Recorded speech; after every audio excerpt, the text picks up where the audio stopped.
একটি কবিতা লেখা হবে, যার জন্য অপেক্ষার উত্তেজনা নিয়ে লক্ষ লক্ষ উন্মত্ত অধীর ব্যাকুল বিদ্রোহী শ্রোতা বসে আছে ভোর থেকে জনসমুদ্রের উদ্যান সৈকতে।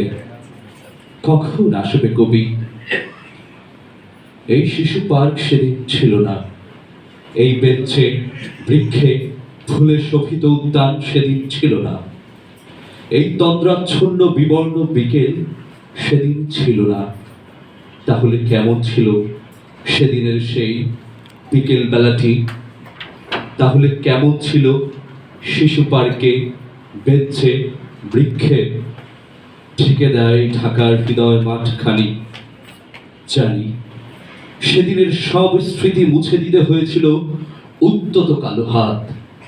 তাই দেখি কবিহীন এই বিমুখ প্রান্তরে আজ কবির বিরুদ্ধে কবি, মাঠের বিরুদ্ধে মাঠ, বিকেলের বিরুদ্ধে বিকেল, উদ্যানের বিরুদ্ধে উদ্যান, মার্চের বিরুদ্ধে মার্চ।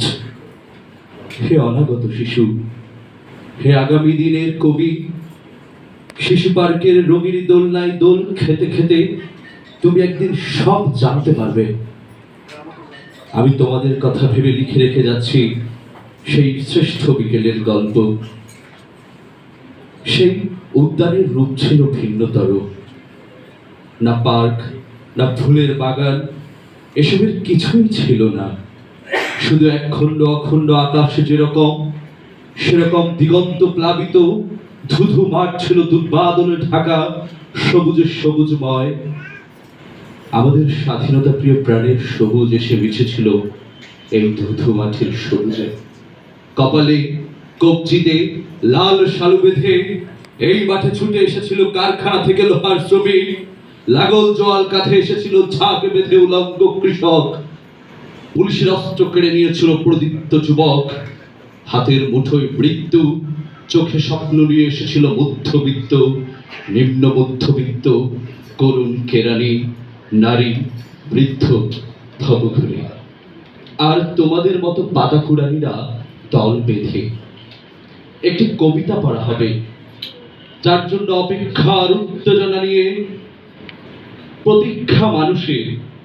কখন আসবে কবি? কখন আসবে কবি?